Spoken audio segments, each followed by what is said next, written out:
Ženama parfeme ne moraju kupovati muškarci. Kad žena u bilo kojem trenutku može sama kupiti parfem vlastitim novcem, smatram da je uspješna u životu.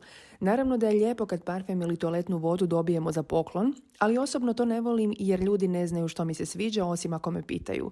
Zato ni osobno ne volim drugima kupovati parfeme osim ako ih prije pitam. U Hrvatskoj parfeme naručujem online s Notina i posljednje sam si kupila ova 3 u videu uz naravno testere koje volim isprobati prije budućih kupnji.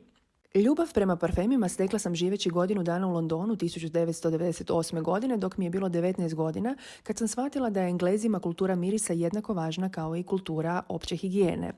Zadig i Voltaire je francuski brend čiji su mi svi mirisi gotovo idealni. Neki su unisex, ali osobno mi muški i ženski uglavnom djeluju kao unisex. This is Her, to je ovaj, je njihov najpoznatiji ženski parfem divnog puderastog mirisa i miriše na svježinu.